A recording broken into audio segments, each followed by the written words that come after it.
What's up, guys? This is your friendly neighborhood Extreme Spidey Guy here, and today I'm going to be doing a movie review of Ghostbusters 2, which is the sequel to 1984's Ghostbusters, and it'll be part 2 of my Ghostbusters movie reviews leading up to Ghostbusters Firehouse.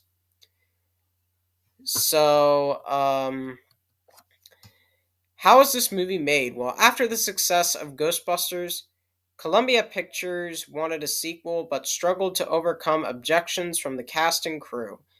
As with the first film, Aykroyd and Ramis collaborated on the script, which went through many variations. The pair wanted to convey a message about the consequences of negative human emotions in large cities. They settled on the idea of negative feelings creating a mass of supernatural slime beneath New York City that empowers the malevolent spirits, with a budget of $30 to $40 million. Filming took place between November 1988 and March 1989 in New York City and Los Angeles. Production was rushed compared to the original film's 13-month shooting schedule. Large sections of the film were scrapped after poorly received screen testings. New scenes were written and filmed during reshoots between March and April 1989, only 2 months before its release. Ghostbusters 2 was released on June 16, 1989 to generally negative reviews from critics. Responded unfavorably to what they perceived as largely a copy of the original and the softening of its clinical, dark humor to be more family-friendly, although the performances of Peter MacNicol and Rick Moranis were repeatedly singled out for praise.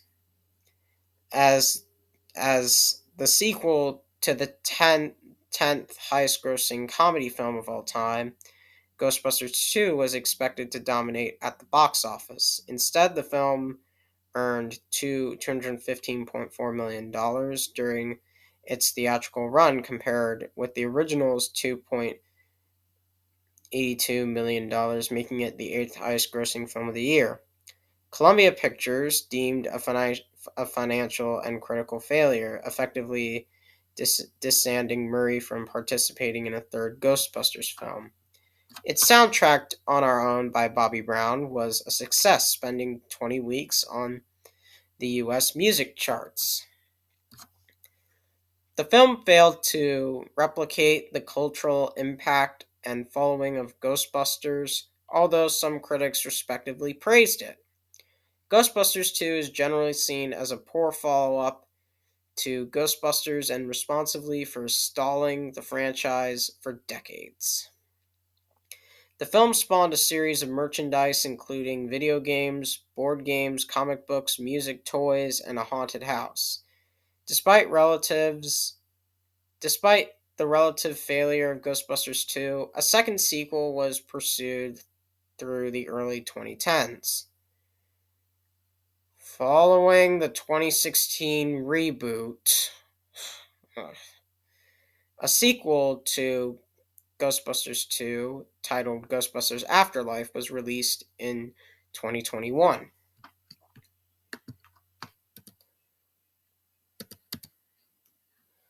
So, what's the story for this movie?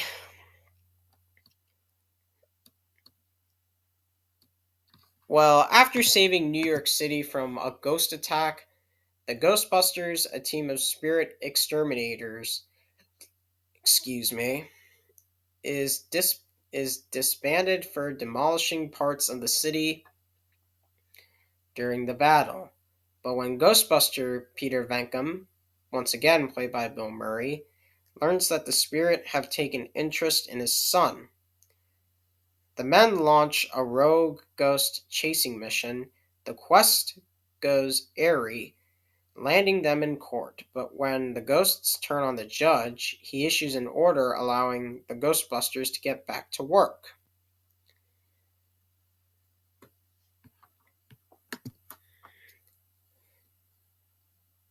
So, what do I think of this sequel?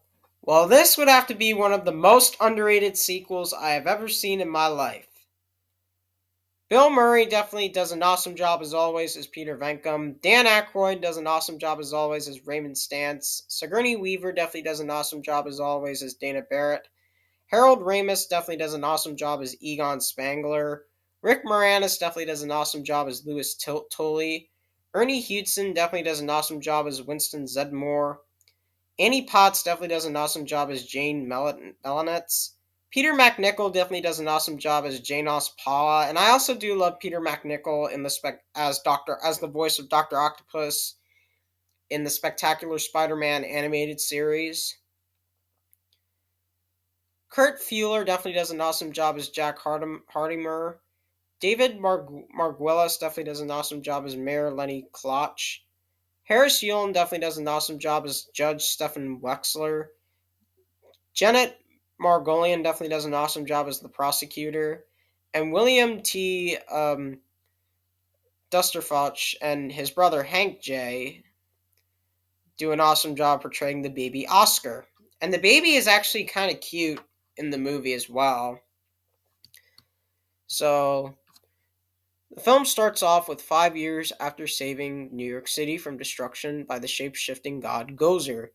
The Ghostbusters have been sued for the property of damage incurred and barred from investigating the supernatural, forcing them out of business. Ray Stantz now owns an occult bookstore and works a side job along with Winston Zedmore as unpopular children entertainers.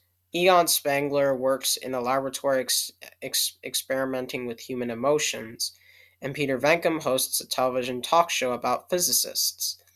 And there's also some great Easter eggs with the movie, like you can see Top Cat, and like I said, in the 1984 film, I also do love Casey Kasem's voice as well.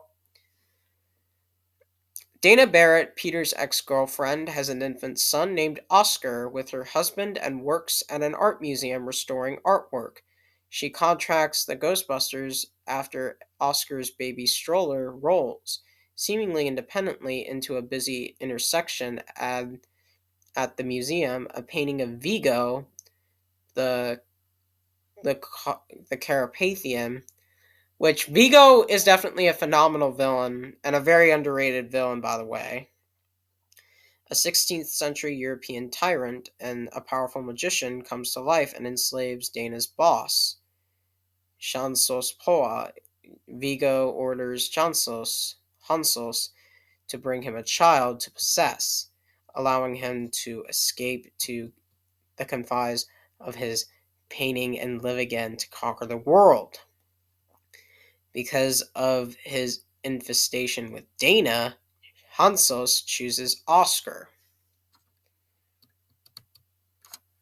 Meanwhile, the Ghostbusters evacuate the intersection where Oscar's stroller stopped and discover a river of slime running through the abandoned beach pneumatic transit system. Ray obtains a sample but is attacked by the slime and accidentally breaks a pipe that falls onto a power line, causing it a citywide blackout. The Ghostbusters are arrested and are taken to the court for the damage for the investigation of the supernatural. Upon the presentation as evidence, the slime sample responds physically to the judge's tirade against the Ghostbusters and then explodes, manifesting the ghosts of the Scolari brothers, whom had he sentenced to death.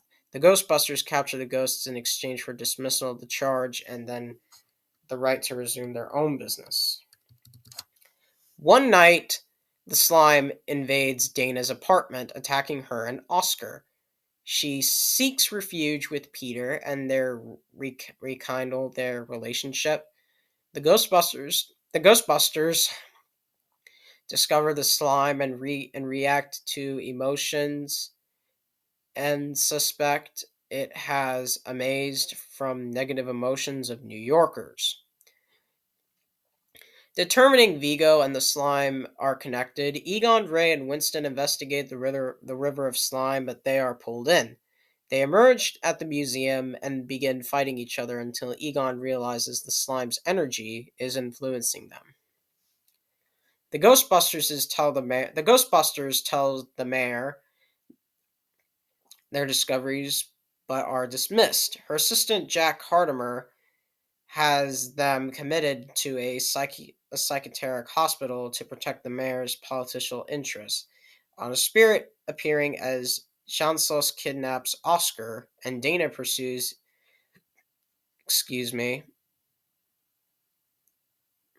them into the museum, which is covered in in, inter, in imperturbable slime on New Year's Eve. The slime rises to the sheets, causing widespread supernatural chaos. Discovering Hardimer's actions, the engaged the enraged mayor fires him and has the Ghostbusters released.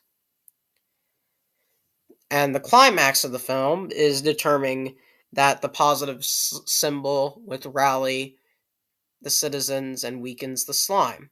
The Ghostbusters use slime charged with positive emotions to animate and pilot the Statue of Liberty, though the streets with cheering citizens at the museum. The slime barrier particularly recedes due to positive emotions, and the Ghostbusters use the statue's torch to break through the ceiling, stopping Vigo and possessing Oscar.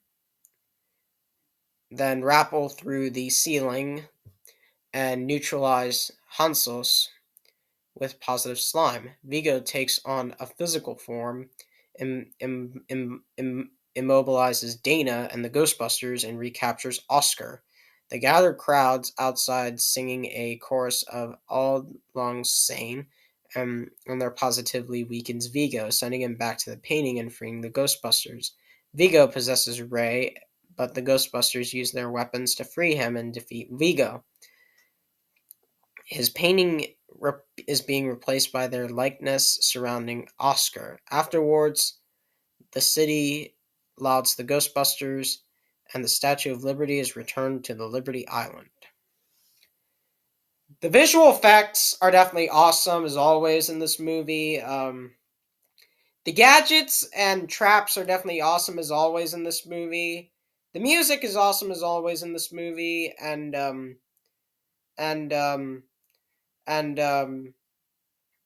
this film is way better than that god-awful Ghostbusters remake from 2016, which I am going to have to rant on coming up soon. Ugh. But anyways, are there any bad qualities I have with this movie? Absolutely not, and here's how I'm going to rate it.